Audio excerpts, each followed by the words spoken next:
Hot Mike with Dom Izzo. Really? Really, Dom? No. I like what Dom's doing. Okay. Dom Izzo. Jeez, come on, Dom. What do you think I am, a magician? Yeah, I'm fired up, Dom. What else could I say? Absolutely. It was great to get on the field, and then Dom came up to me, and I'm trying to walk away from me. I just wanted to enjoy myself out there. Hot Mike. Great job. There's got to be some kind of intelligent question about something. Coach Dom Izzo, WDAY in Fargo, North Dakota. Can you give me a layup or something? Hot Mike. Presented by Northwestern Mutual. That program is second to none. On the networks of WDAY. You know, if it's not about sports, I find it very hard to concentrate. Here's Dom Izzo. Good Monday morning.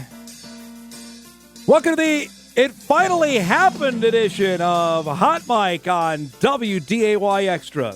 KSFL TV, good morning in Sioux Falls. KMBN in Rapid City. And Inforum.com. Happy Monday, everybody. New week, ready to rock and roll. Hope you had a great weekend.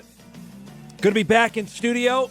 Thanks to our great crew for making things happen for us on Friday. If you missed our Friday Spectacular, we were live up at NDSU for 3 hours on Bison Media Day.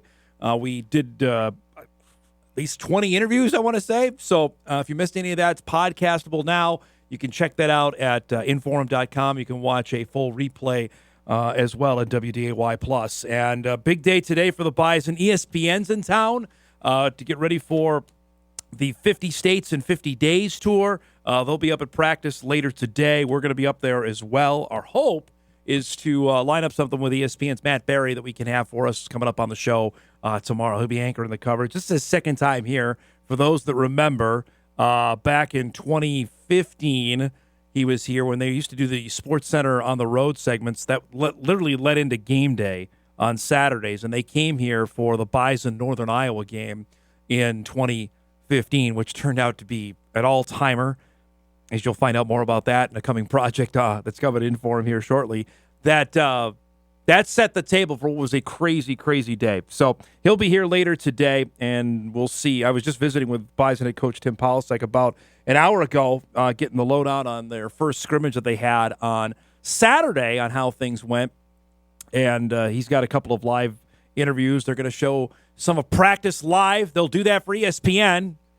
Can't do it for WDAY, but they can do it for ESPN. So that's coming up later today. We got a lot to get to. The first full week of NFL preseason games are in the books.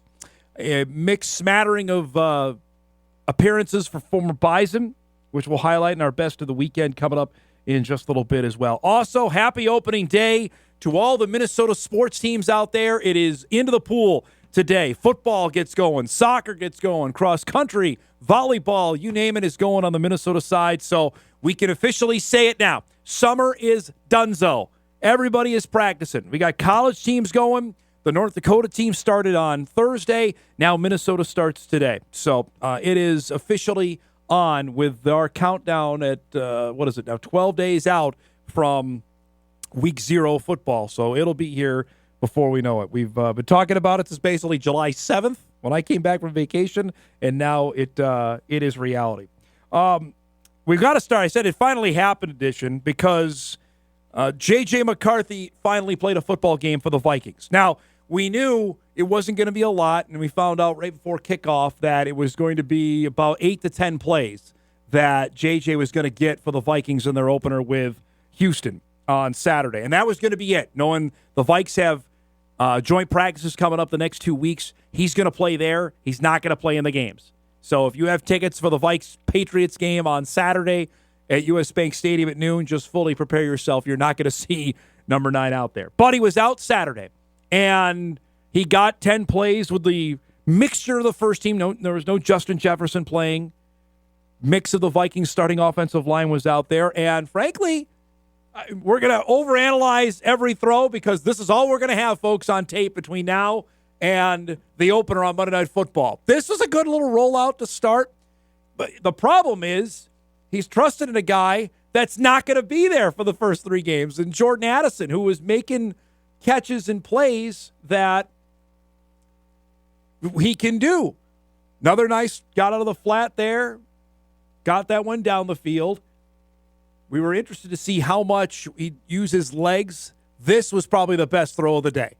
That one is on the spot to Addison, who makes a really nice diving catch, which is something I guess maybe you take for granted. This one over the middle was just a little off. That one had a potential to maybe be something big here. It was just fraction off and a bit high, or else that could have maybe been for 6 here. Then he showed some. I think every Viking fan probably had their heart in their throat on this play as he scrambled and ran for 8 yards on a 4th down and 4 and picked it up. This one scrambles, tried again to make something happen on 3rd down and 5 to Jordan Mason. That one fell incomplete. That was his final play of the day. Finishes 4 of 7, 30 yards, 8 yards rushing, set up a Viking field goal. Afterwards, he was more talking about, I think we just put the tape in, Eric, so hopefully you have it. If not, let me know. But here's what he had to say afterwards about his teammates and getting out there and playing. And I was just so happy for my guys, seeing them get in there. Everyone's fighting to earn a job. We got a 90-man roster, and there's so many great guys that should be on this team. So I was just so thrilled to see, Sam, Rip, Max do their thing out there and the rest of the crew. But, yeah, just the reflection was, I'm just so happy to be a Viking, so happy to be a part of this organization and move forward with this special group. Okay, so game 1, and again, stat line's not going to blow anybody away, but I thought you saw on a couple of those throws what Kevin O'Connell has been raving about and what you want to see. Now, again, you're playing, it's game 1 of the preseason, and we want to do is to overreact to everything, and excuse me, we're going to do that considering the fact he's not going to play again, as I mentioned, till opening night. But he also he felt super clean out there, and it's the first time we've actually seen him play a football game since basically a year after he got hurt in that preseason opener nearly a year ago against the Raiders. So 1 game down. The big story out of that, Rondell Moore, guy that the Vikings signed, former Purdue standout, Arizona Cardinal, looked like a really serious leg injury, guy that they were hoping to be a potential return guy, is likely done for the season. Did not look good there. I mentioned it there, showing the highlights. The thing to take away, yeah, Addison was great and looked like they had some chemistry, but also remember, Addison's not available for the first 3 games. So the Vikes going to go and sign a veteran wide receiver over the next couple weeks. That's not out of the realm of possibility. So we'll see. But game 1 in the books, another one who was mentioned coming at U.S. Bank Stadium. We'll be focusing, though, on the joint practices coming up Wednesday and Thursday down at TCO Performance Center. Okay, while that was happening on Saturday, the Twins have decided to win baseball games. And my feelings are well known on what the Twins did a couple weeks ago. I'm really intrigued, though, over the next little bit of what is going to transpire. And people clinging to the playoff, it ain't happening, all right? Unless they play 900 baseball over the next 6 weeks of the year, because that's what we got left, they ain't making it. Okay, there's about 8,000 teams in front of them for the wild card. But what is interesting, and I mentioned this on the show on Thursday, is what are the young guys that are going to come up and surprise us? Or the guys that they traded for, can they get some, and this is the term now, can they get some run and get some playing time and maybe show us something for 2026? There's one guy above all, apparently he's like Robert Redford's character in The Natural, that just showed up out of nowhere and has hit the cover off the ball, another Natural reference, and Luke Keyshaw, who we saw him for about 8 days in April, then broke a bone in his hand, and we haven't seen him since. This is one of the guys they brought up. Ryan Fitzgerald, his first career hit is a home run to give the Twins a 2-1 lead as they're wrapping up their series with Kansas City after they won the opening game on Friday. It was a 2-1 score till the 7th. Vinny Pasquantino hammers this one to right. 2-run shot makes it a 3-2 Kansas City lead off Cole Sands in the top half of the 7th. Same score in the bottom of the 8th when Ryan Jeffers delivers a base hit to score Austin Martin and make it a 3-3 game through 8 innings. We would play extras. Bottom of the 11th. Twins obviously with a ghost runner on. Luke Keeschall does it again. Home run. A walk-off for the Minnesota Twins. His first career walk-off home run. I'm not sure what else this guy can do. He had 3 hits yesterday, and he wins the game for the Twins 5-3 in 11 innings. My guy Michael Tonkin got the win in relief yesterday. Twins win another series. They won the series against the Tigers, and they win the series against the Royals. Now, that being said, yesterday's game, if nobody could find it, and that's another issue, the game was on Roku yesterday. And it had Justin Morneau as the analyst. Audra Martin was the sideline reporter, 2/3 of the usual Twins broadcast team. But on the Roku broadcasts, as they've done in the past, they usually mix it up with either the home team play-by-play and the visiting team analyst or vice versa. So yesterday, they had the Kansas City Royals play-by-play guy, Ryan Lefevre, who used to work for the Twins, was calling the game.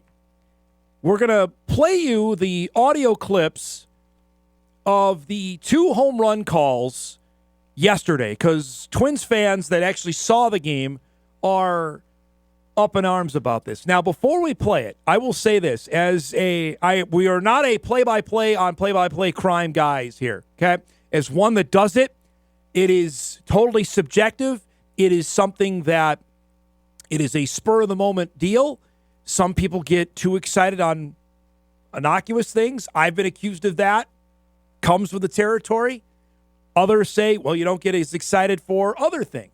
So we're going to play the 2 home run calls and then get some assessment of that. Here's what happened yesterday. And so the Twins want to know what they might have in Gasper as a catcher. That's lined off the top of the wall. And did it stay in or ricochet off the railing? It's a home run. Option to try and make up for it by taking 90 feet that maybe isn't there. That's well hit, right center. Yastrzemski turns at the wall, and it's gone. And Luke Keeschall continues to be an impact bat for the Minnesota Twins since coming back from the injured list. He picks up Martin. He picks up his bullpen. And has a walk-off hit in an 11-inning game. All right, so those are the 2 calls. Ryan Lefevre, who is the Kansas City Royals play-by-play guy. And yesterday, I saw the very end of the game. I saw the Keeschall walk-off home run, which was all you needed to see from it. And as I watched it live, my son was doing, I didn't have the volume full up, right? I'm watching, I'm like, oh, wow, Twins win home run, cool. And then noticed it on my phone that, boy, it blew up on the call of it. So I went back and watched both of them. And you can poke out a couple things here. It's clearly not excited. For a walk-off home run, for a team that's not making the playoffs against a team that's probably also not making the playoffs, okay. But still, the thrill of a walk-off home run is something. The first one is a tough one there because sometimes you just don't see it, right? You're looking, and Corey's even talked to us about this when he's joined us on, you're looking, sometimes the angle's bad or glare's there. You can't, okay. The biggest thing you don't want to do, and I can just say this from personal experience, you do not want to mess it up. You want to make sure you get it right. That's bar none. Whatever else happens, you take that for whatever goes down. I'm not here to criticize announcers. I just thought it lacked a little punch. You'd like to be a little more excited on it. The guy's a professional. He knows what he's doing. But in this day and age, where you'd like to have Corey Provis there, obviously. I think any Twins fan would say that they want their guy calling the end of it. But when teams are paying the broadcasters, right, not an individual network, especially that's how it happens with the regional networks, they're not employed by the network, they're employed by the team, that you're going to get instances like this. That's the Royals guy. Sure, he's trying to be as impartial as possible, yeah, but he's not going to be thrilled about that. It's just the deal. So I got a couple tweets. I don't like to criticize announcers, but there was no effort at all by this Royals announcer to call this neutrally. And that's more often than not what we've heard out of the response yesterday. And this might be a whole lot of, making a mountain out of a molehill kind of deal. Just as you're watching it, you want to have the feel of the game. I bring this up frequently. I did this with a South Dakota radio station interview I had about a month and a half ago when I was asked about calling games and emotion and all that. And I mean, there was a whole Facebook page dedicated to it that I was too excited that I called the South Dakota game-winning touchdown against the Bison in the final game of the regular season. They scored with whatever it was, 3 seconds left.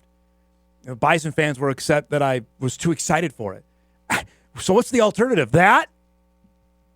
Bauman throws to the end zone, touchdown. South Dakota's going to win. Honestly, I'm not doing that. It's not my style. I don't care if I'm not employed by NDSU. First off, I'm employed by WDAY. And I think people here would have a hard time. Like, why was he so quiet? That doesn't make any sense to me. So, again, in this day and age, you want somebody to call it down the line, right? You want it right down the middle. Be excited for anything that happens. That I don't think we got that yesterday.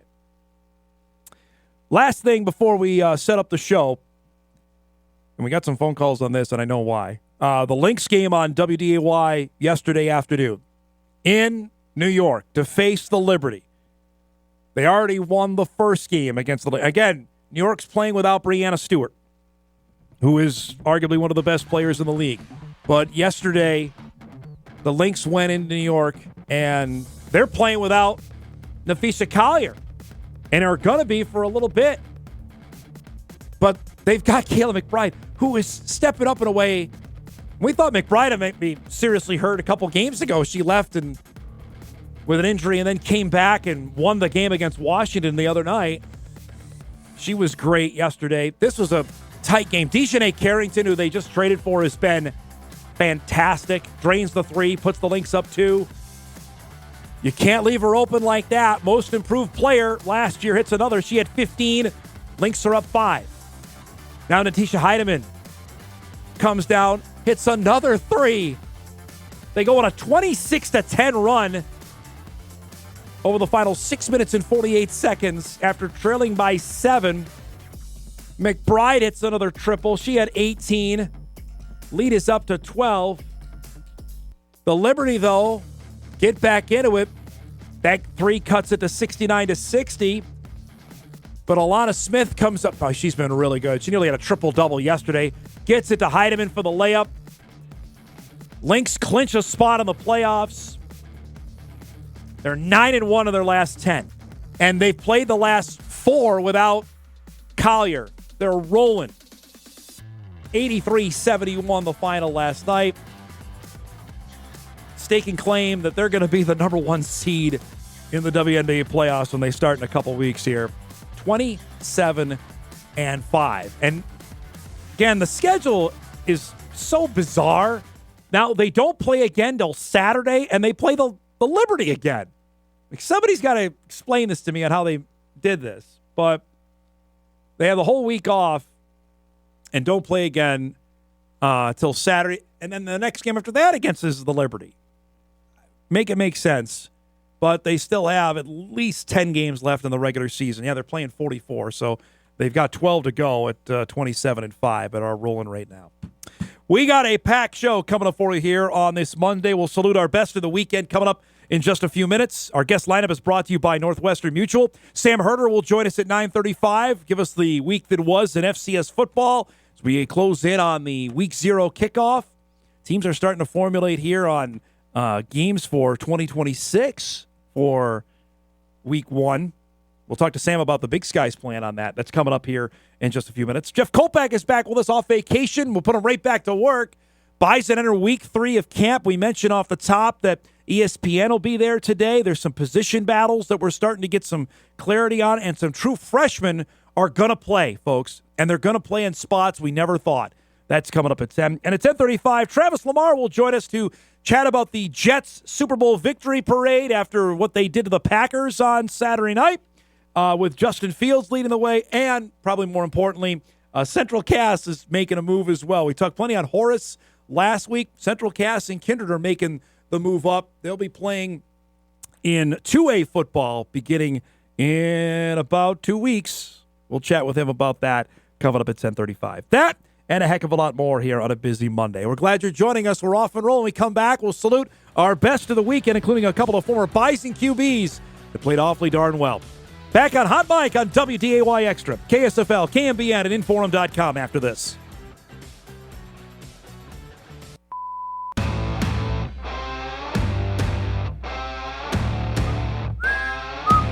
All right, we do it each and every Monday at 9:20. We salute our best of the weekend. We've got preseason football going on. There's no shortage of that. Fun to see a few of the former Bison that have been in the NFL for a little bit, getting chances at new places. We had Easton Stick here in studio last month. Couldn't contain his excitement about A, moving on to a new spot, B, getting married, C, the opportunity that came in Atlanta. And he got plenty of run on Friday. The Falcons opener against the Detroit Lions, who in preseason game 1, they got to see Trey Lance. And Stick was on the money on Friday night for the Atlanta Falcons. Again, you have to remember, though, it's just crazy to say that he's entering his 7th season in the National Football League. But this is his first time not playing in Los Angeles, not playing with the Chargers, playing with a new coaching staff, playing with a new OC. And he was just on the money. That's a great back shoulder throw there. And know the deal. Michael Penix is going to be the guy for the Falcons. They've got to figure out what's going to happen with Kirk Cousins. He wants to be that number 2. This is a tremendous throw right in the bucket where you needed to be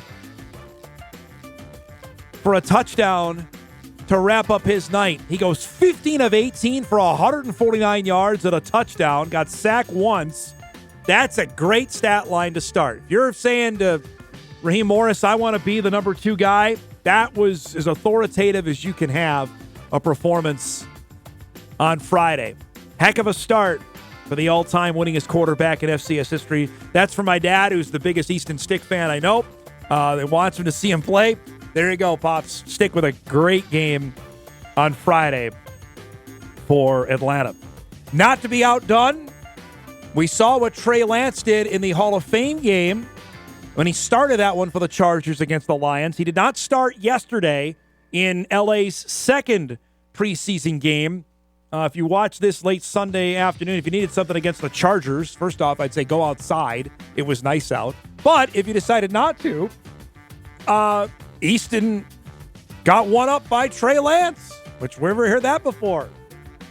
Trey came in, just looks different, folks. I can't quantify it. I can't say it any differently than that. He just looks more confident. And when NFL analysts are saying that on broadcasts, they know more than I do.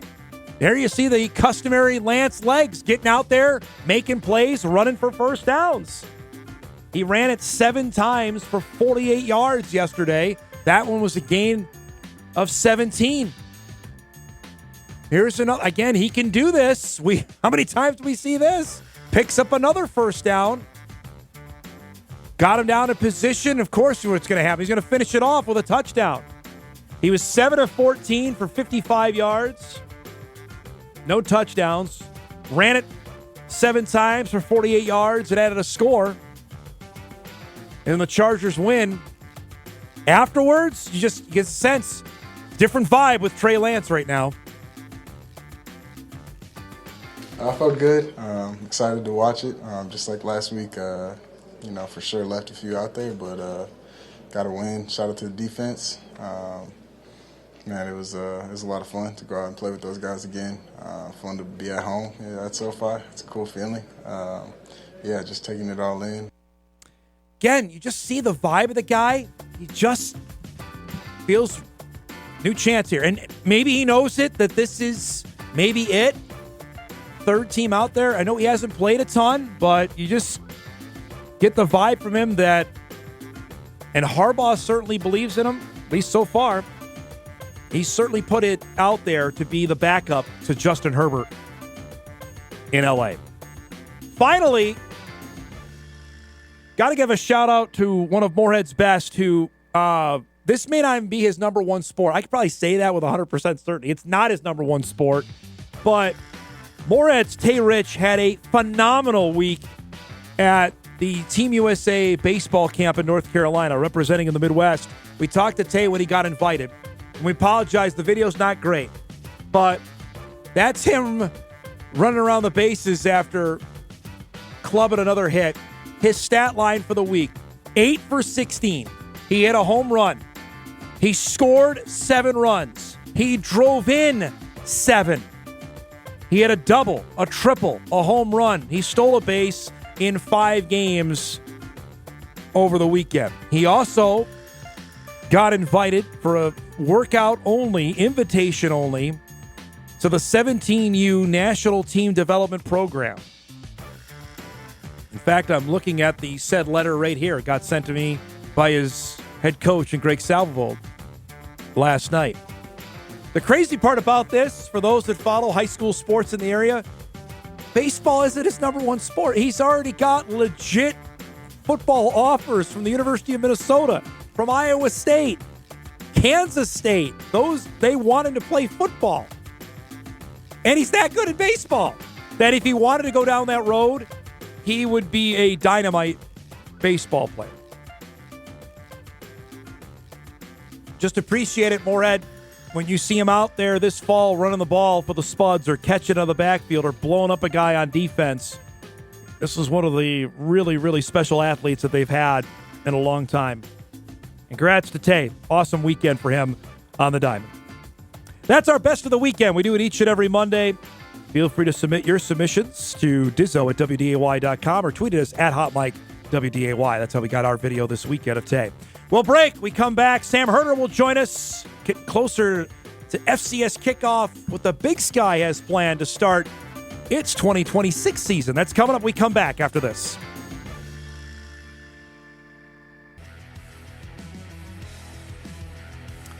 Welcome back, everybody. Monday morning show off and rolling here as we start a new week.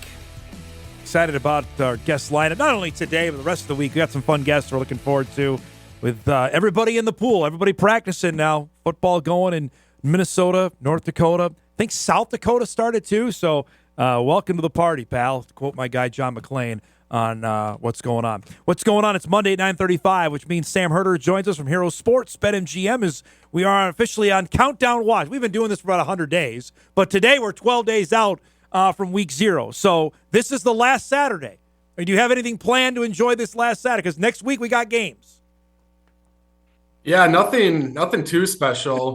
Probably just enjoy the day and figure out some things to do, because after that it's all the way through January. It's football season, so it's getting here earlier and earlier, and a handful of decent week 0 games this year, and then starting next year there's going to be a whole host of football games, not only this Saturday, but Thursday and Friday as well. Next year, there's going to be FCS games. So next summer will feel even shorter, I guess. So just plan something with your wife now, say thanks, and then goodbye after Saturday. Yeah. That's what I'm planning on doing. I'm just letting everybody know that's the plan on that.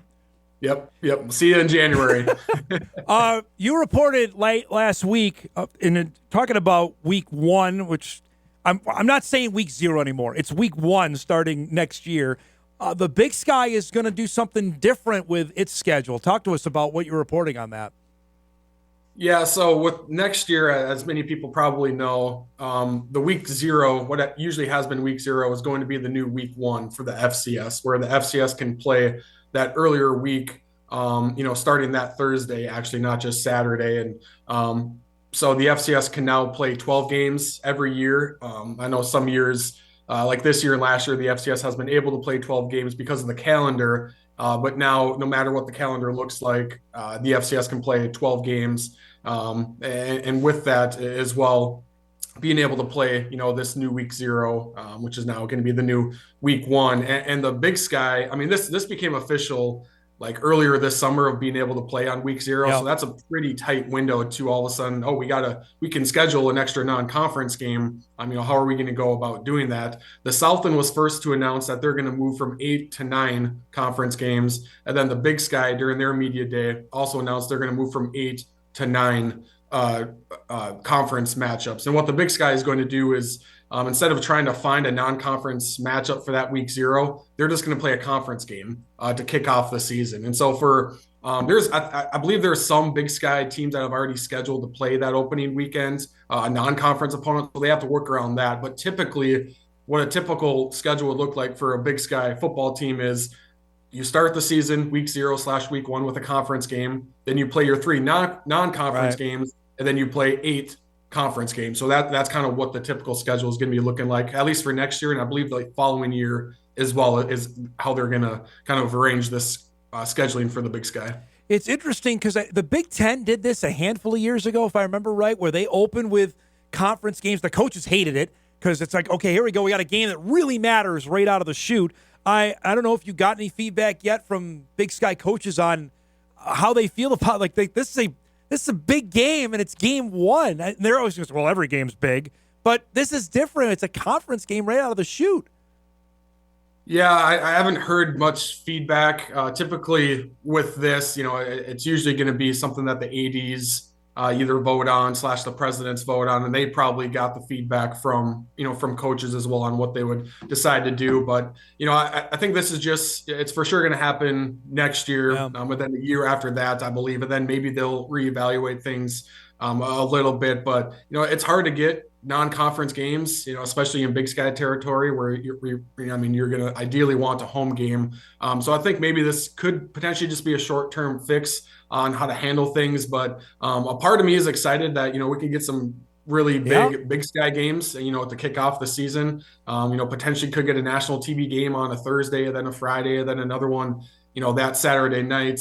But initially when we found out that there was going to be an extra non-conference game potentially with this week 0 thing, your mind kind of went to, this could result in some really good non-conference games.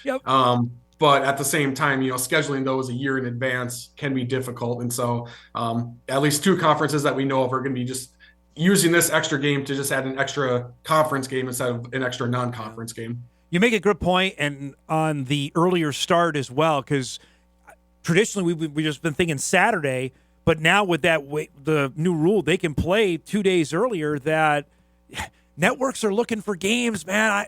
I would not be surprised if we have announcements coming over the next few months, like, hey, okay, here comes a game, and it's going to be on Thursday, August 27th, or Friday, August 28th, because there's nothing else going on. There's not even at that point. There might not be preseason games because they're done.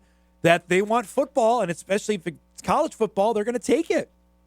Yeah, and that's probably the most exciting part of the FCS moving fully into week 0. And it'll be interesting too. You mentioned we should just call that week 1, for the FCS season. And I do kind of agree with you, but it would be a little bit confusing if, week 2 of the FCS season is week 1 of FBS. So it could be like staggering there. So maybe they just keep on calling it, FCS week 0, then week 1, even though the full week of games is week 0.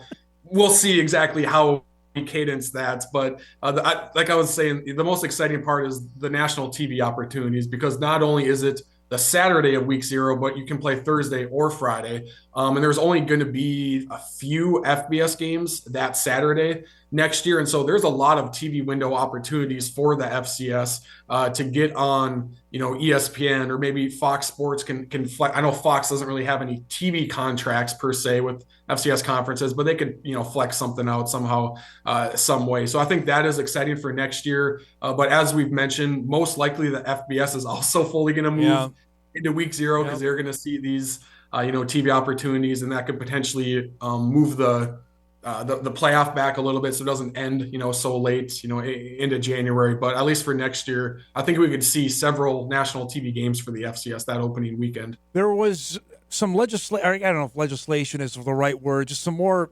movement that happened late last week. I'm not sure if it clarified anything in terms of the teams, that there can be no conference change up for the next 5 years. Can you explain a little bit about what went down last? Because I had Bison fans blowing up my inbox like, oh, is this an opportunity here? I don't know if it clarified things, Sam, for teams that want to move to FBS football. Yeah, I think this doesn't really open the window or open the door, but it doesn't slam the door shut either. Because I think, not to get too into the weeds, but there's a new governance structure now in Division I, and it pretty much gives the A4, which we pretty much call the Power Four conferences, it gives them pretty much all of the voting power. They have weighted votes, and so if they want to move, certain things through the legislative, to pass, they don't have to wait on the MAC to vote. They don't have to wait on the Sun Belt to pass that through, or the Missouri Valley Football Conference.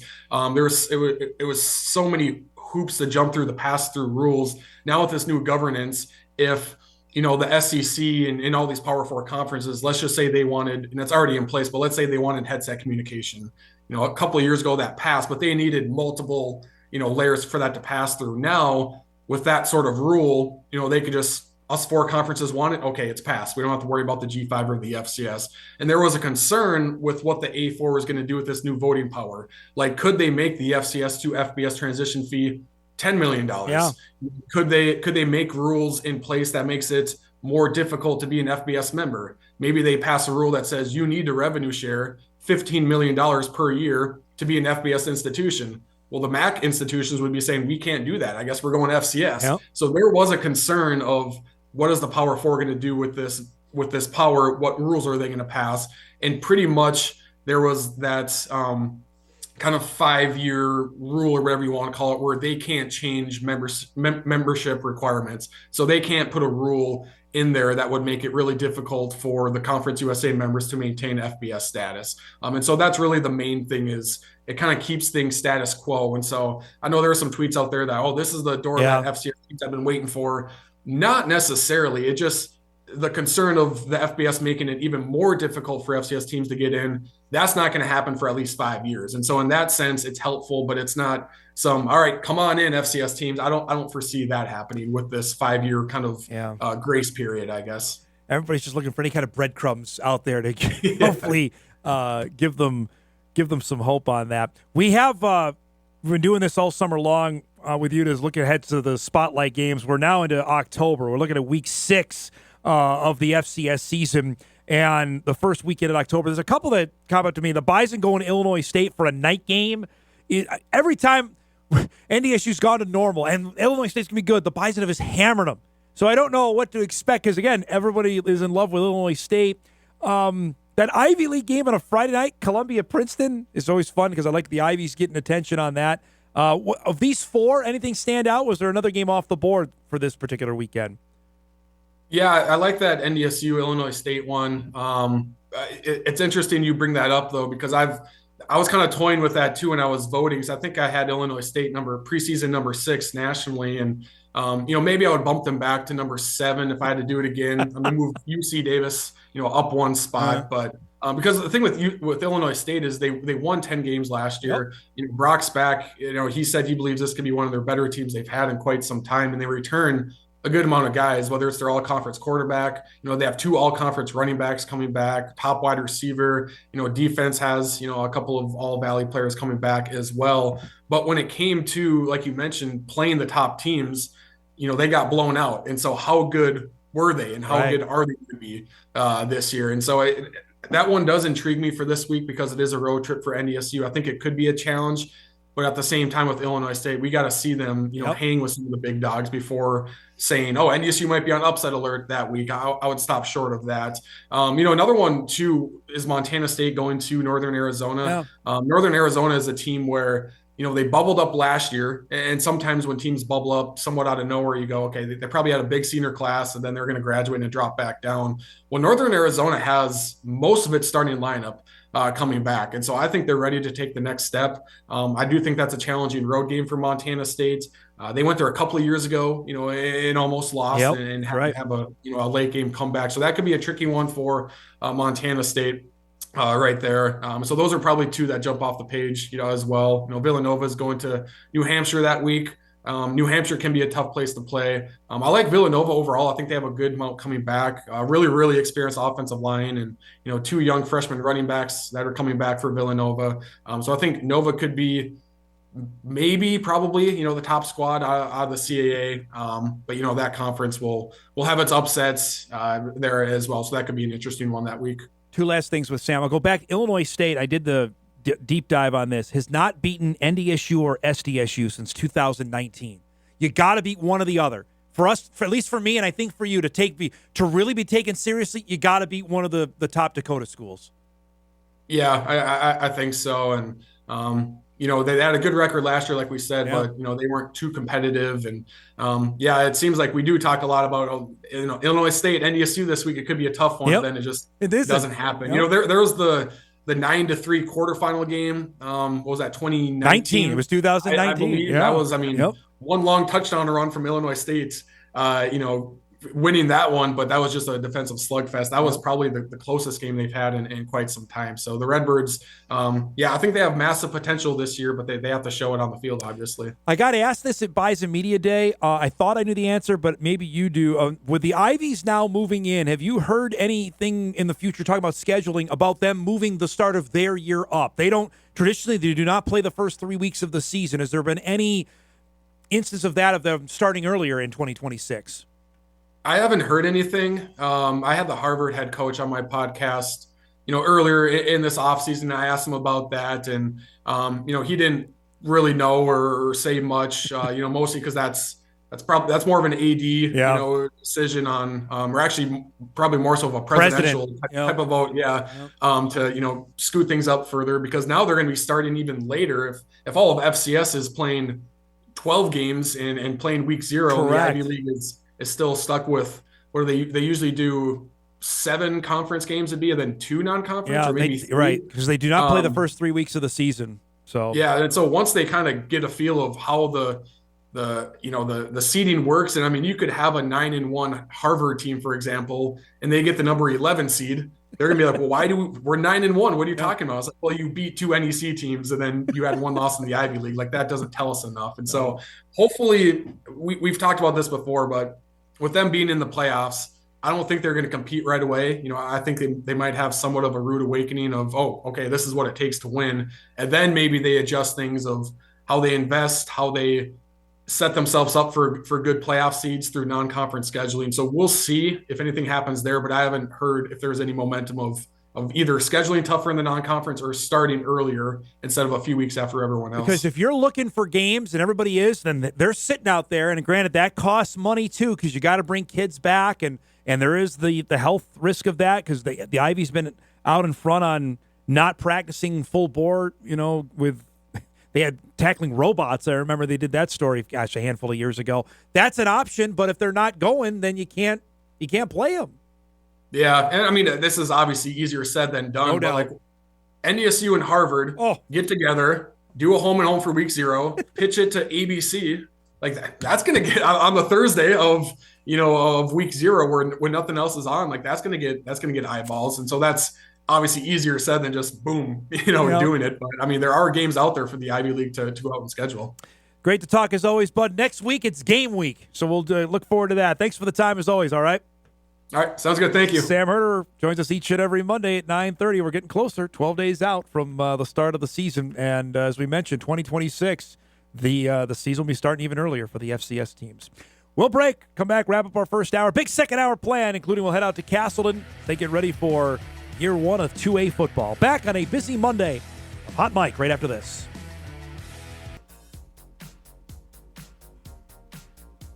All right, wrapping up our first hour. Our thanks to Sam Herder, as always, for getting us going on a Monday. Got a few emails coming in off of our...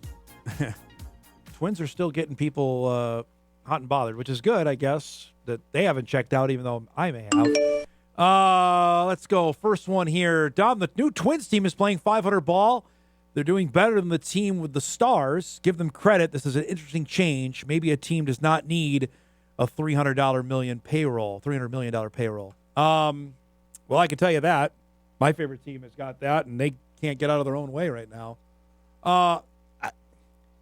It's still what they did is unprecedented, and I would encourage you to read the Star Tribune story that came out yesterday on the backstory of the days leading up to the deadline and then the deadline day.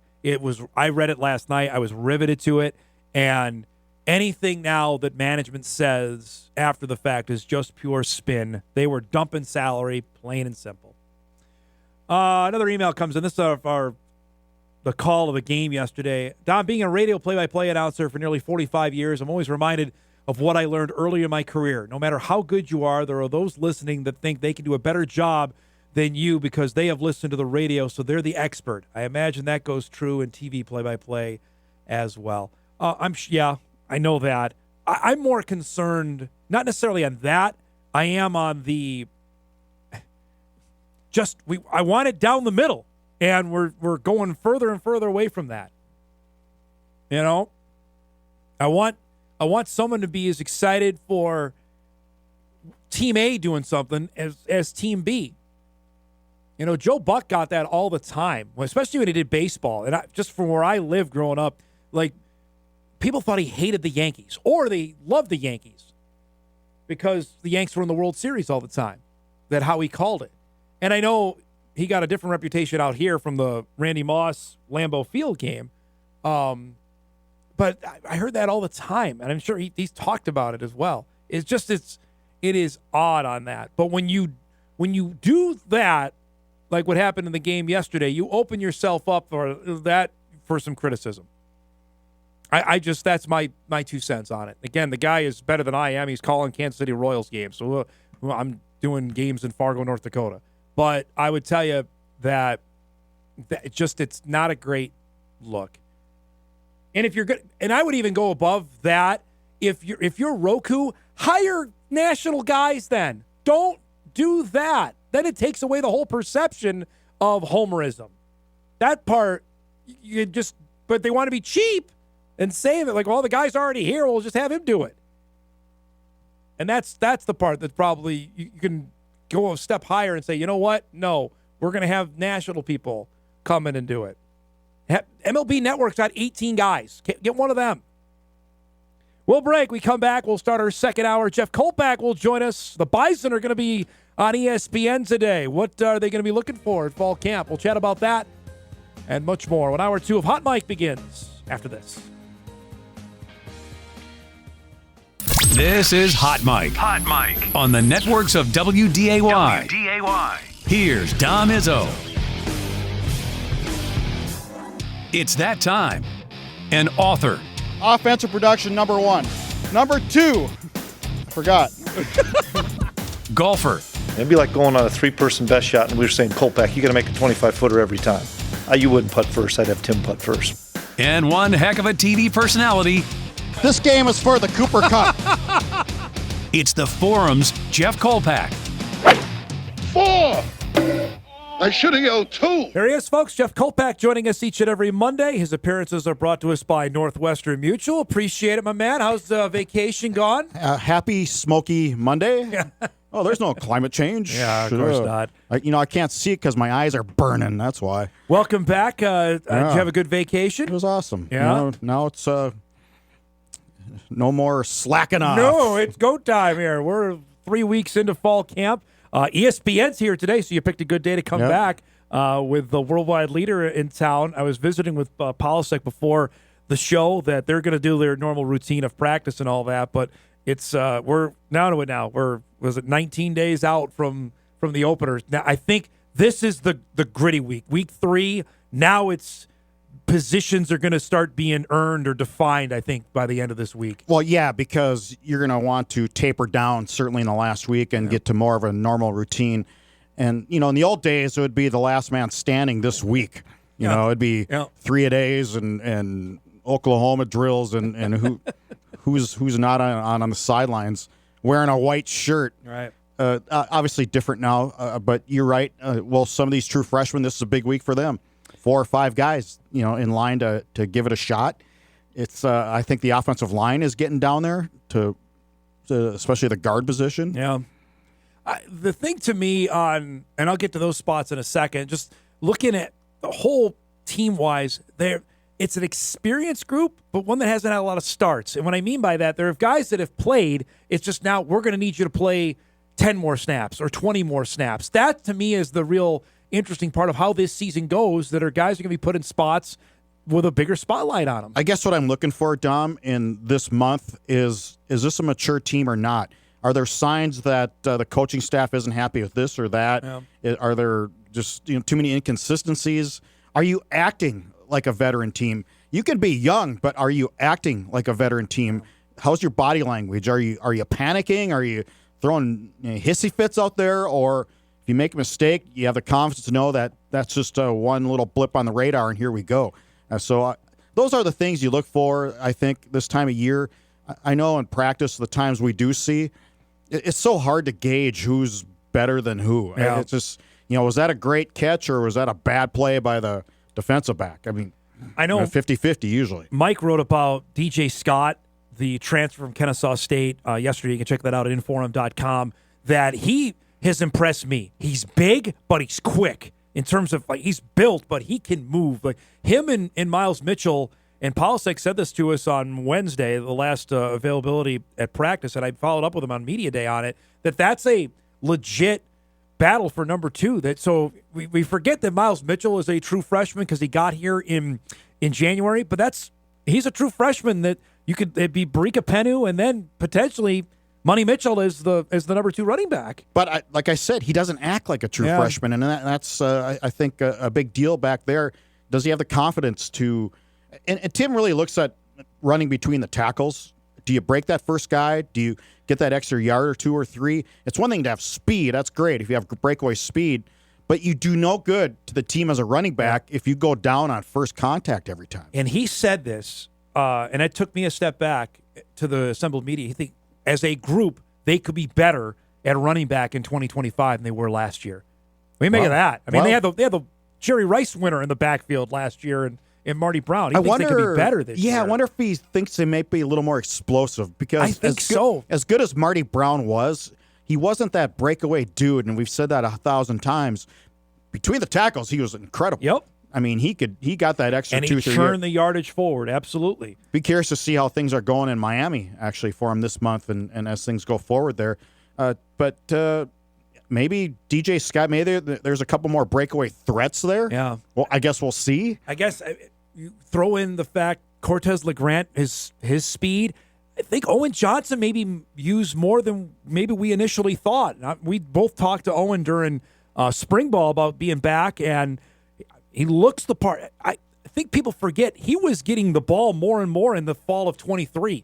That first 6 games before he got hurt, he was out there being used in separate packages that Todd Roll really liked him at, that could be something we see more of in 2025. And you know that the Bison will give him every opportunity to earn whatever playing time he gets just because of the way he stuck it out. Yep. He's a veteran guy. He's a good teammate. He's a good leader. He's going to get every opportunity, I think, especially early in the season, to say, okay, here's your role. Can you take it and run?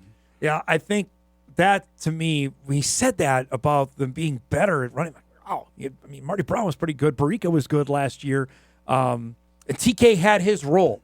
But I don't know, as you mentioned, how explosive they were and how deep.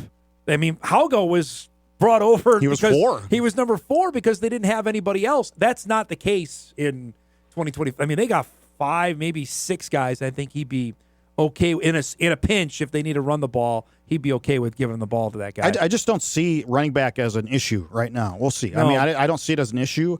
I'm looking more at some of the more inexperienced spots, most notably tight end. Yeah, tight end is not necessarily set itself out, at least from the practices I've been to yet. Carson Williams is not practicing.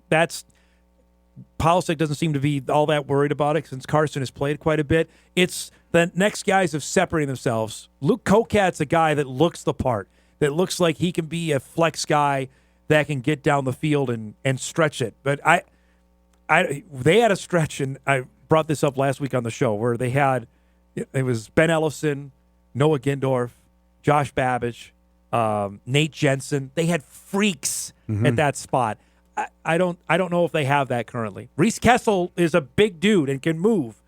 Hasn't played a down of college football yet, though. Jet Zabel, same thing. Yeah, those two guys. I mean, the opportunity's there for a young guy like one of those two to grab some playing time. I still think Reese Kessel has an incredible amount of potential there. I think you're going to see Truman. I think you're going to see Weremeyer there. I do. I think he's been flexed out, and Truman's got plenty of athletic ability and has caught the ball. They used him more, and we talked with Truman last Wednesday at camp, and he said, "Yeah, I'm really ready for my role to expand in the offense this year." But is it really tight end such a huge issue right now, considering the receivers that they have? Now you're talking the true freshman. Well, maybe seeing some time too. Jackson Williams. I mean, you go up and down the line. Do you need a tight end for 4 or 5 catches a game, or 3 or 2? I think you maybe in the red zone. I think you'd like that. You'd like to have that option. It'd be nice. Yeah, I think you'd like to have that. And Stuffle was that guy for Cam Miller, especially over the last 3 years. That Joe really was the guy that Cam trusted down deep when it got inside probably in the 25. Because there's going to be 2 guys on Bryce Lance all the time. That theoretically would leave somebody open if they're going to do that. How about put Mekhi Collins at the line of scrimmage on he's 6'4", like as is 225. As is Chris Harris is 6'4" too. I mean, you got a couple of giants that are out there on the edges that's going to be really tough to stop. I had this email and I saved it for you because you've covered it forever. Because the email goes, Dom, should we be concerned about the recruiting of past classes that 2 true freshmen could come in and play on the lines right away in 2025? I don't know. I don't think so. Do you? I mean, so there's 2 ways to think about it. You can think about it that, holy cow, the talent they got this year is that good that they got to get them on the field. Or you could be glass half empty guy and say, did they miss on the last couple of years that Ryan Babbitt's can play offensive line and Elijah Wayne can play defensive tackle? I think I can be both. I could ride the fence on that one. I really could. I would err on the side of they're giving the older guys some competition. Yep. I'm like, okay, we need some competition here. You think you're just because you're a sophomore and you've been here 3 years? No. Here's a freshman coming in. You better hold your spot. I read that as coaching staff saying they need competition at every spot. That's what you want to do as a football team. I would say defensive tackle, if not razor thin, might be more depth it's whatever the next verb is after that, because they have 3 guys that have played, 1 extensively in Dutenheffer. Keenan Wilson played and flashed, and Logan Larson has got some run. After that, this young man, that's Elijah Wayne right there, looks the part that maybe Zach Vanderpool is another kid, a redshirt freshman out of Byron, Minnesota, who's not played a collegiate snap yet. I mean, they're going to need him. I just think that. And at this day and age, we've talked about this. You can't hang on to guys anymore. Like, hey, we're going to redshirt you and develop you. No. And if you can help us win, you're going to play. 2028, you're going to see the starting lineup. No, that doesn't work that way anymore. If you're good enough, you got to play. And it's even gone beyond, because Kleiman talked to us about this when the 4-game rule became a thing. It's like, okay, we can see if this guy can help us and we're going to get him out there. I think it's beyond. Like, Jackson Williams was identified early on, and Polasek had some tells last year. Jackson Williams was one. Talon Edey was another. Haugo was another. Those were guys, Will Style, that we caught wind of early and they end up playing. So what's happened this camp? Babbitts is out there with the first team. Wayne's getting reps. Chris Keel is out there. Marion Moore, kid from Madison, Wisconsin, is getting reps, a defensive back. I think don't be surprised you see these guys playing when we're in Charleston in 19 days. I think that's the writing's on the wall on that. I think if they could, they would take 110 guys to Charleston. Yeah. I think if they could. So I asked the head coach that this morning. I think it's in the mid-70s right now of what they're going to take on the airplane. And depending if the boss says we can bring some more, they might. But that's the number I've heard. You're right, but I think right now, and 75 is quite a bit, because I think the regular season is 68 or 69. I mean, you might be rolling your eyes at me saying 6 more guys. 6 is a lot. That's a lot. That means you can bring some more offensive linemen, or you can bring a couple more D tackles on games like this for the Citadel and Tennessee State to start the season. I'm just really interested on how this plays out. Injury-wise, I mean, Alex Elliott's a big one. I really think that he's done. Yeah, Edie, done for the that's season. unfortunate. From what I gathered on this, Edie, they got some good news on. Okay. So it might not be as serious as they initially thought, but Alex Elliott is done. And that's too bad because from what Grant Olson told me on Friday, that he was going to play a lot. And that's at a linebacker spot that they were hoping to rotate. That's already a blow. Now you just hope the young man, now he makes a transfer, that he stays and gets back to where he once was. Yeah. I mean, because his college career obviously has not gone like he had hoped. Nope. You go to Minnesota, it didn't go there. You transfer here, now you're hurt, probably done for the season. Right. Can you stick it out? Right. Do you want to? I mean, that to me is the biggest thing. Let's break. We come back. A couple more minutes with Kolpack. Some emails coming in as well. As the Bison are well underway in fall camp. Week 3 going. 19 days out from kickoff in Charleston. We're back on Hot Mic on WDAY Extra right after this.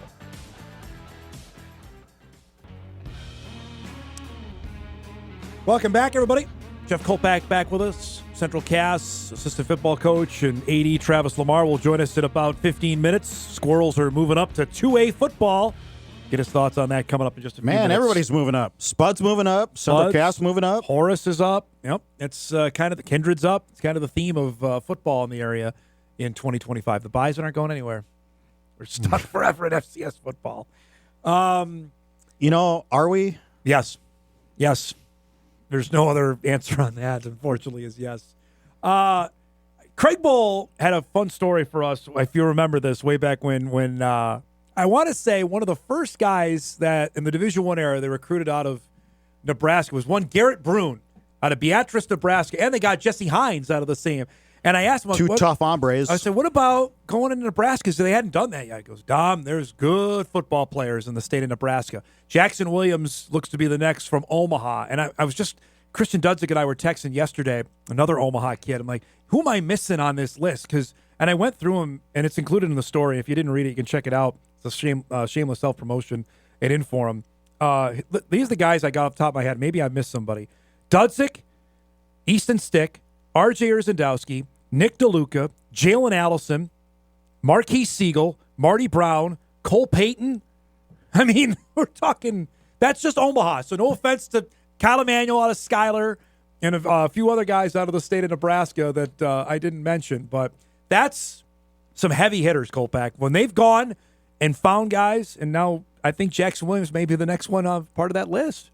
Nebraska, Big Red, what are you doing? what are you doing? Yeah, there's a handful of these guys that could have played for the Huskers. I don't think there's any doubt about it. But that's the real interesting nugget about how the Bison have, and they were out of Nebraska for a little bit. Now they've gone back in over the last couple of classes to make sure that they're, especially now with SDSU's new coach, Dan Jackson's an Omaha guy, that they're going to certainly be in the city of Omaha. It's such an easy drive now, too, with South Dakota being 80 miles per hour. It's like in 5 hours you're here. I mean, I think Google told me last night it was 6, but you're probably right with going a little bit faster. 6. Yeah, I meant 6. Yeah, that's what I meant. But just the lush amount of talent there. Bowles knew it, obviously, from his days of coaching there, that this is something that North Dakota State's going to have to put their flag down. They've done that. I would. I mean, I think Connor Riley really got did a lot of good things with recruiting since he is an Omaha guy. Yep. And so you start something, and why not continue? It's a good thing. So NDSU, you always want to win the Twin Cities.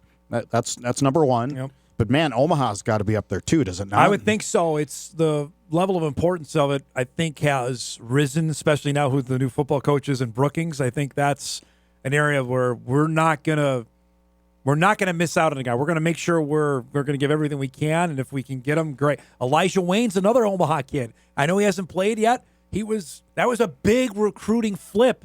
He was with SDSU until a week out of signing day, and then he flipped to the Bison. I mean, we could be talking about his name on this list pretty darn soon, which is, again, that's the level of talent that they've wanted to go out of there. I remember that story about when, and those two guys were part. I mean, they may not be headline names of the early years of the D1 transition. Brune was a top. I mean, I think there were 3 times in one year we thought he was done for the season. Remember, with an ACL tear, and he came back and kept playing. Maybe we start when Omaha dropped football and Brian Shepard came here. Yep. That was Yep. I think he's a Kansas kid. He was. Yep. Shep's a Kansas guy. I would kind of include him as an Omaha guy too, a little bit. That's a good point. That when that went away in 2011, the amount of players. I mean, you covered the D2 days of how good Omaha football was then. They were just left with because Nebraska's not going to get everybody. No. Iowa's not going to get everybody. It's just there's a vacuum out there. It's a good area. It's good athletes, and it's growing too. I mean, it's not going to get any smaller. Another email comes in. Jeff, is there another position not named offensive line or quarterback that you're focusing on here over the next week or week and a half? Offensive coordinator.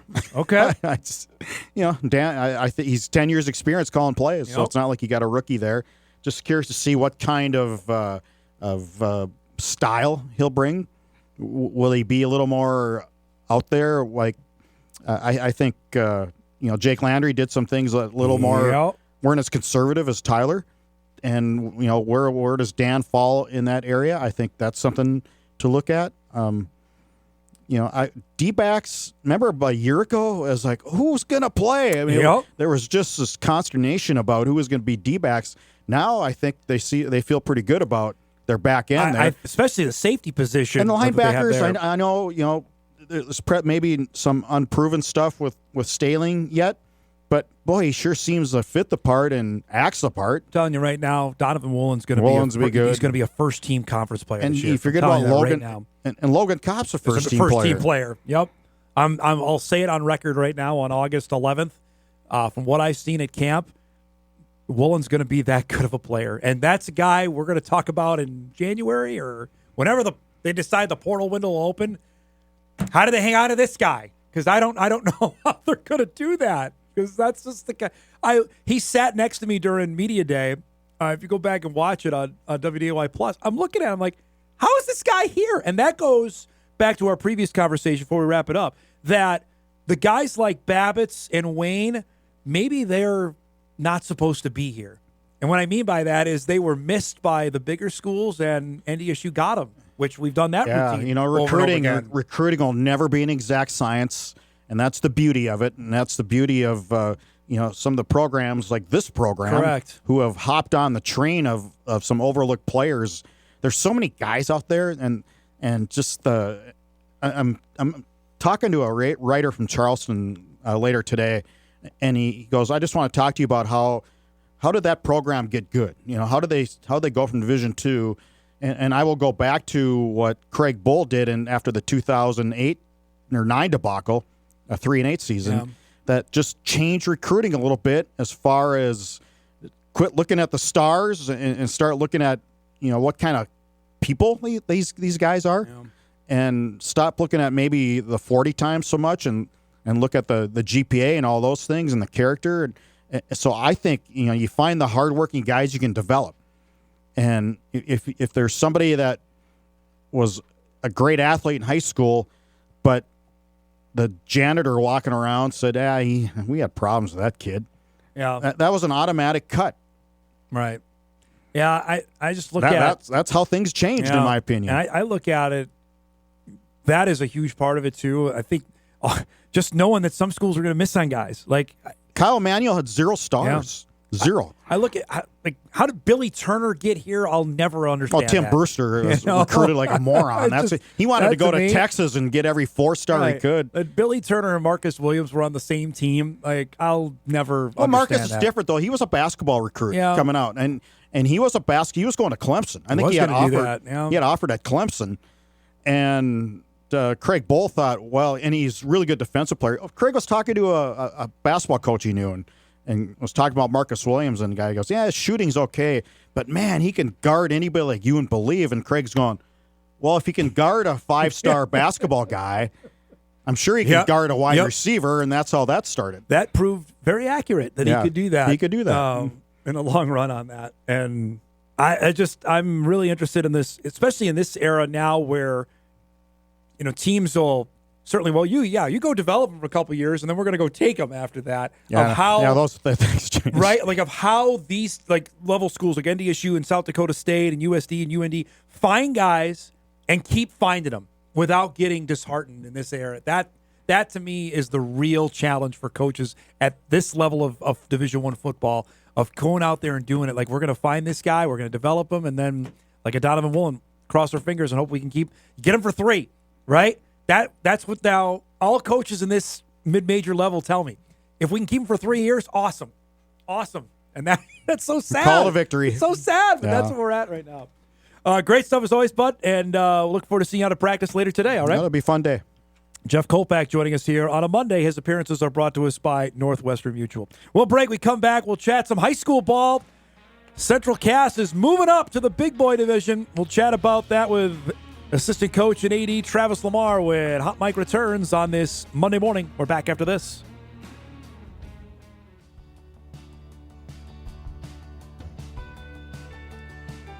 Welcome back, everybody. Another hazy, smoky start to a day here. It's just going to be that way, apparently, till middle of fall. I don't know. Get it out of here. It's supposed to be a nice day today. Here we are. We're at, August 11th? And we're a few days into fall camp. We're officially now countdown underway, 11 days out from the first games in North Dakota high school football for the 2025 season. Mentioned in our last segment, the topic du jour, at least locally, for high school ball, our teams are moving up. We talked about West Fargo-Horace. They're moving to 3A. Moorhead over in Minnesota, now in 6A. And North Dakota 2A has 2 teams that have been ultra successful over the last handful of years, and they're going to be moving up. Kindred is one, and Central Cass is the other. The Squirrels are making their 2A debut. Athletic Director, Assistant Coach Travis Lemar joins us, and I think this might be, we were joking off air, is this the first time we've done an interview from a golf shuttle bus? You're in Lisbon this morning. Yep. Yeah. AD job, right? Duties as assigned, and our varsity girls are out in golfing in Hart River. So we needed somebody to bring the other girls down here to Lisbon. So here I am. You're driving the bus. AD, yeah, there you go, man. I love it. Just for clarification, currently not driving the bus, just sitting in the bus. Because it's too windy to do it outside. See, the man knows his television. He was telling me that off air. I don't know if the mic would pick at us. There he goes. He knows what's going on. Okay, before we do anything, should we start planning the parade route after Saturday night's preseason game?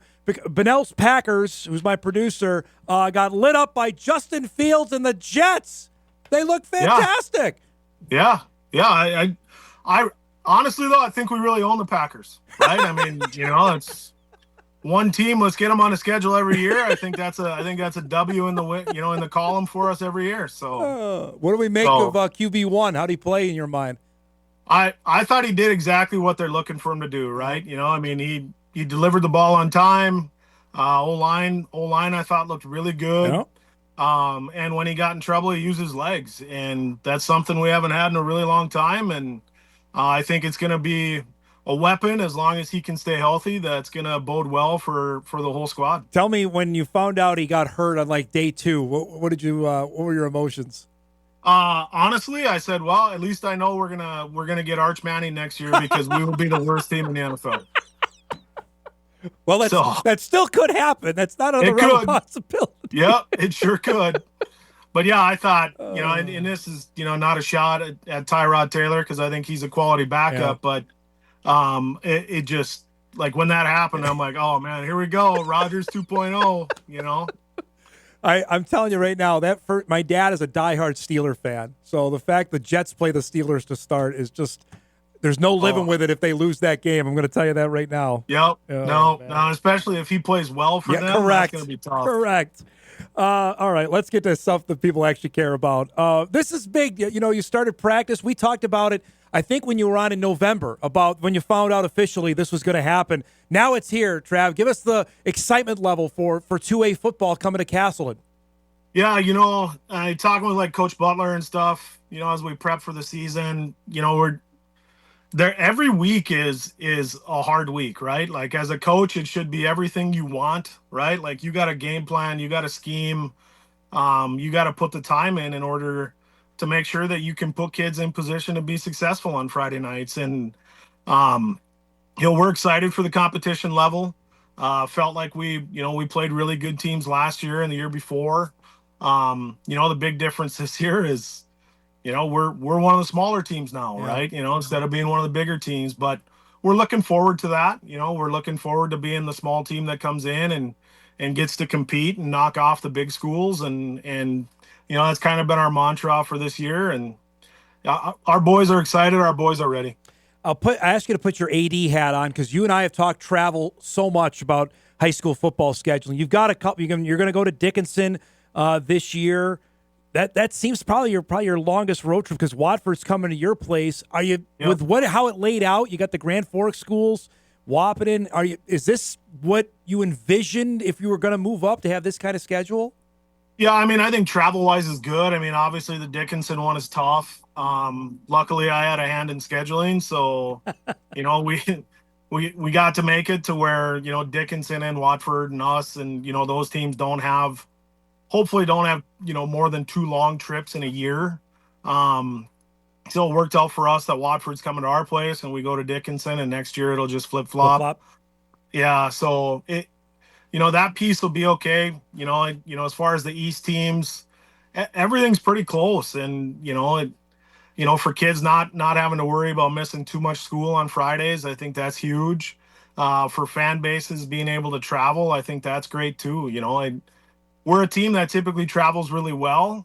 A couple years when we went out to more than a couple years ago, but when we went out to Watford, like you looked in the stands, you saw more red than you did maroon, and with the games being as close as they are, I think we're going to see a lot of Squirrel fans out supporting our team. What I guess have you heard from people I know are really informed in your community about athletics? Has there been a common question about this? About, hey, why are we moving up, or what are the challenges? Like, what have you heard from your fans about the questions about 2025? Really hasn't been too much, and I think the thing that probably eased us into it compared to like Kindred was, whatever that was 6-8 years ago when we got moved into that 10-team AA class, and Kindred was still down in B or whatever. So our fans kind of got to live it for a couple years. And we've always kind of been the AA team back when it was the old school AAA, AA, single A, So I think for us, the transition as far as, community wise wasn't as big, especially with, the implementation of 3 class and playing some of these teams already in basketball and whatnot. So familiarity is going to be there. It's just a matter of see what happens after these 2 years. I was going to say, you've played Wahpeton before, so that's nothing new there. You've played Devil's Lake before. Those aren't new, but do you think it'll feel different when those teams come on the schedule now and come to Castleton? Yeah, I think there's, in the past, I mean, there were non-conference games just like they will be this time, but Wahpeton won't be, but, it means a little bit more, right? Because now you're in the same division. Everything is out there. It's just going to mean a little bit more on Friday night than, before, where you still want to win. It's still about, putting a good show on and being successful at the end of the night. But now when you're talking, hey, you might see this team in the playoffs or with Wahpeton, hey, that's a team that you got to beat in order to be one of those final playoff teams. Just means a lot more this year. There's a couple that stood out to me as well. You're going to Jamestown and you're coming to Fargo South. Those are different. I can imagine those games are going to be different for your fans as well. Yeah, for sure. And we played Jamestown a few years ago when we were in that class. And they're a solid program, good team. Fargo South, they're a big school, obviously, right? And, just being 20 minutes down the road. Luckily, we've been able to play them in some JV games the last few years. So, their coach and Coach Butler went to school together at Valley City State. So, they're familiar with each other. And, there's some unique built-in rivalries, if you will, between the programs that we have coming up. Since you had a hand in scheduling, I'll give you a pat on the back. You have Kindred as the last game. Can you make that permanent? Because we need more rivalry games to end the season. I'm always a fan of that. Hey, I would love to. And, we're really hoping that game has a lot of implications involved in it. Not that Kindred Central Cast need more fire added to it, but, if that game is for a region title or, playoff implications, it's going to be a madhouse. People will know Aiden Wunderlich, obviously, from what happened this past offseason, the recruiting battle that's under. For people that don't see him on a day-to-day basis, describe his attention level and now knowing he's a Division I player and what that comes with this upcoming year. Yeah, like when people were recruiting him and stuff, we talked about the fact that, 3 years ago when he was a freshman, he was our worst JV offensive lineman, The amount of work that kid has put in to better himself, better his body, get stronger, become a student of the game, if you will, is unreal. UND, they're getting a great one. They truly are. And Aiden works hard, loves the game of football, and he's just a great human being. And obviously he's one of ours, so I truly want to see him be successful. Any North Dakota kid that makes that level, you want to see them have that success. It just bodes well for everybody in the state. But he's been good friends with my son Peyton for a long time, so super excited to get to see him don the Kelly green, especially as a UND fan. Would have been hard supporting him if he was playing a little bit closer to home. To have the moniker, and we talked about this, I think, when you were on, we were previewing wrestling, first Division I football recruit. How big a deal is that? How have you seen that over the last handful of months since he announced his commitment? Yeah, he's such a humble kid, that you'd never guess it, right? Mm-hmm. You'd never guess that type of deal, but he understands, what the weight that it kind of carries with, and I think that's something that a lot of kids don't quite understand when you sign with a college program. Yeah. And like you're setting the tone for every kid that comes after you now, right? You go there, you have success. It's a lot easier for that coach to come back and recruit our school and recruit our kids because they kind of know what they're getting. And I think he understands that, and I think I really believe UND is going to get the best version of Aiden Wunderlich, and it could be something special. Before we go, I have always asked this on football. Where we stand in 2025 class-wise, are we in the best shape we've been in a while, or how much work do we still need in your mind? I think there's still work that needs to be done. I do. I think there's some reclassification that can still take place to make all the divisions a little bit better. Yeah. And I think over the next couple years, especially over this year and next year, I think if everybody goes into it with the right frame of mind about what's best for North Dakota football and not what's best for said local school, Mm-hmm. I think we can get there. For us, Central Cass is going to go wherever they put us to go, and we're going to compete to the highest level that we're capable of, and we're going to keep battling. I think we're getting there, but I don't think we're there yet. No, I don't. I agree with you. Always just shake my head on it. It's just we make it way too hard than it needs to be. I just don't understand on that. It's great to see you, bud. Safe travels driving the bus. Good luck this year, and we'll talk soon, okay? Absolutely. Sounds good. Thanks, Dom. There you go. Central Cass AD, assistant football coach Travis Lemar joining us from the road today down in Lisbon. Squirrels get set. Their opener comes up here at the end of August. They have a game with Watford City on August the 29th. The big one, I think we've got our eyes on, a couple of them. Obviously, the end of the season at Kindred. Wahpeton coming to town. The game at Fargo South South didn't win a game last year. It's a tough year for the Bruins. They're going to be better, South will. I'm really interested to see how that goes. The games with Castleton and Kindred playing South, which, again, shouldn't happen because Fargo should be in the top level. I am intrigued to see how those play out. We'll take our final break. We come back. Eric's got a whole montage of the Brewers kicking the Mets you-know-whats. If we have time for that, we'll try and get that in. Hot Mike Raps on WDAY Extra right after this. Ninth. And McNeil into center field, a base hit. Perkins throw to the plate on a hop. The tag! He is out! Ball game over! Blake Perkins loads up the rifle. And Contreras, deep left center!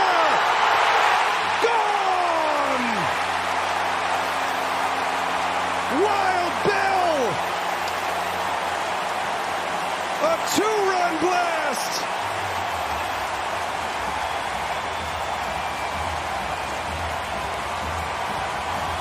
Seven to 4, Milwaukee. It up.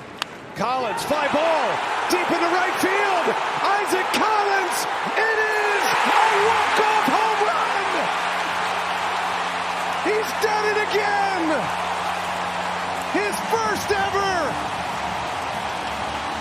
And the Brewers have won their 9th straight game.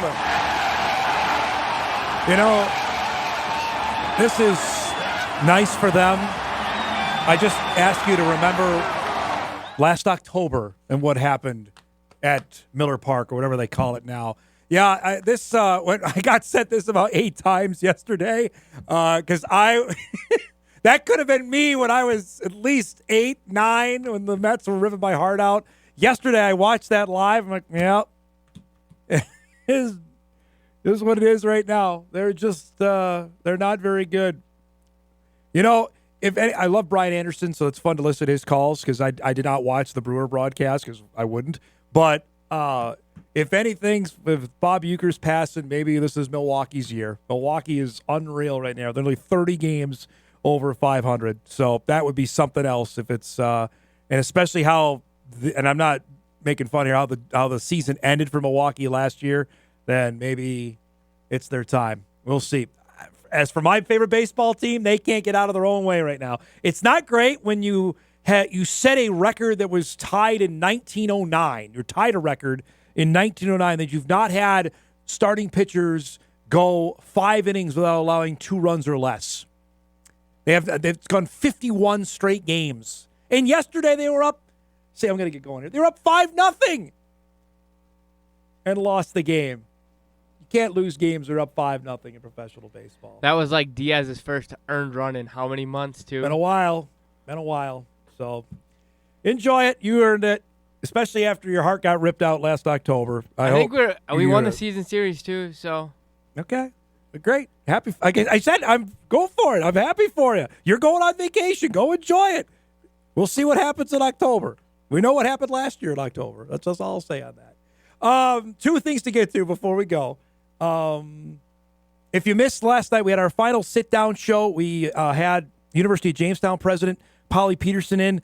Really good stuff on what UJ's doing with its move to the NSIC, move to Division II, the loss of the paint bucket game. We had a lot of sports stuff in there. Also chatted about some non-traditional sports that they started with women's wrestling, esports. Talked about the future of the university. Enrollment's been crazy out there. They set a record. If you missed that, it's available now at Inforum.com and our WDAY Plus app. I just really appreciate. We got a lot of good feedback on the 4 shows we did. I'm really hopeful we could do some more when the schedule calls for it on Sunday nights. We'll probably do a few more that'll be exclusive to online over the next couple months. But I'm hopeful when the schedule opens next summer that we can do a few more. I really enjoyed it, and I think our viewers did as well. Certainly seems like the ratings-wise, people were watching, so that's cool. Our next 2 Sunday nights will be filled with our Bison preview shows. That starts this coming Sunday at 10:35. Let's do some What to Watch before we get out of here.